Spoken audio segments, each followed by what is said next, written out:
सिडकोतील सर्वात जुनी सराफी पेढी अश्विनी ज्वेलर्स, आपला घरचा सोनार.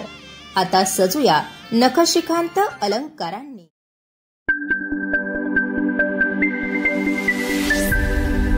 विधानसभा निवडणुकीच्या पार्श्वभूमीवर उपनगर पोलिसांनी कारवाई करत 7,52,640 रुपये किमतीचा अवैध मद्य साठा जप्त केलाय.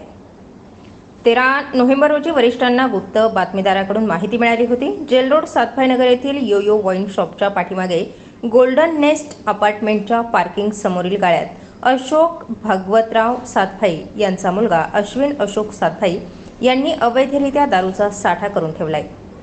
उपनगर पोलिसांनी या ठिकाणी छापा टाकून 7,52,000 रुपये किमतीचा अवैध मद्य साठा जप्त केला. याबाबतची अधिक माहिती पोलीस उपायुक्त परिमंडळ 2 मोनिका राऊत यांनी दिली आहे. पोलीस आयुक्त संदीप कर्णिक, पोलीस उपायुक्त मोनिका राऊत, सहाय्यक पोलीस आयुक्त नाशिक रोड विभाग डॉक्टर सचिन बारी यांच्या मार्गदर्शनाखाली वरिष्ठ पोलीस निरीक्षक जितेंद्र सपकाळे,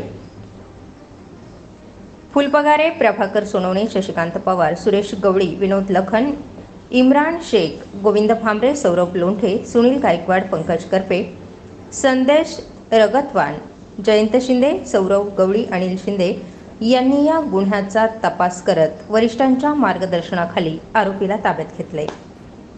अधिक तपास प्रभाकर सोनवणे करीत आहेत.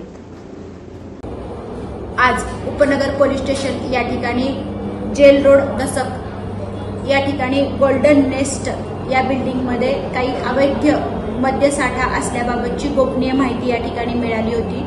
त्या ठिकाणी अशी माहिती मिळाल्यानंतर पोलीस पथक पंचांसमक्ष त्या ठिकाणी गेले.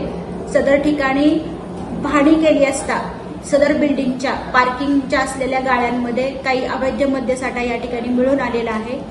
याच्यामध्ये जवळजवळ 98 बॉक्स असा मद्यसाठा या ठिकाणी मिळून आलेला आहे. त्याची एकंदर किंमत ही 7,52,640 रुपये अशी आहे. सदर मद्यसाठा हा कोणी आणलेला आहे, कशासाठी आणलेला आहे आणि त्याचा वापर काय केला जाणार होता, निवडणुकीच्या अनुषंगाने त्याचा काही संबंध आहे का, याचा सर्व तपास उपनगर पोलीस स्टेशन मार्फत सुरू आहे. सदरबाबत उपनगर पोलीस स्टेशन या ठिकाणी गुन्हा दाखल करण्यात आलेला आहे. स्टार 24 फास्ट न्यूजसाठी दीपक अंभोरे, नाशिक.